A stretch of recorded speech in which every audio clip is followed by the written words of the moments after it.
నమస్కారం. Cinema punch YouTube channel వీక్షిస్తున్నందుకు ధన్యవాదాలు.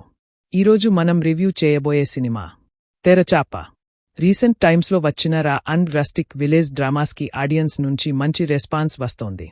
మరి అదే బాటలో మత్స్యకార పల్లెటూరి నేపథ్యంలో వచ్చిన ఈ తెరచాప ఎంతవరకు ప్రేక్షకులను ఆకట్టుకుంది? కథలో ఉన్న దమ్ము ఏంటి? Let's get into the review.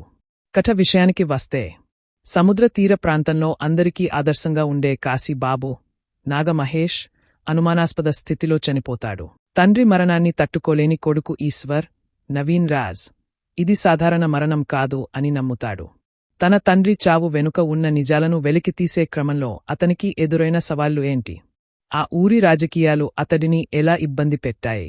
చివరికి తన తండ్రికి న్యాయం చేశాడా లేదా అనేదే ఈ సినిమా కథ.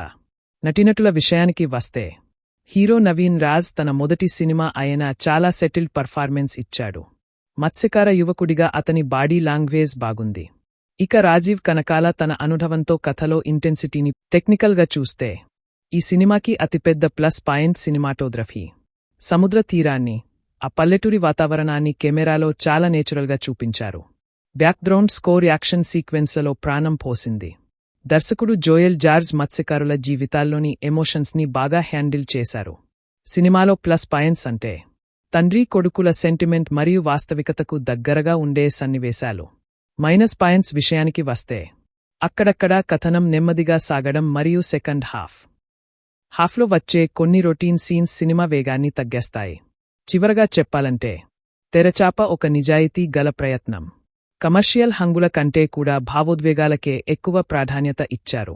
మీకు రా అండ్ రస్టిక్ డ్రామాలు నచ్చితే ఈ సినిమాను ఒకసారి థియేటర్లలో చూడొచ్చు. ఇది ఈరోజు మన సినిమా పంచ్ రివ్యూ.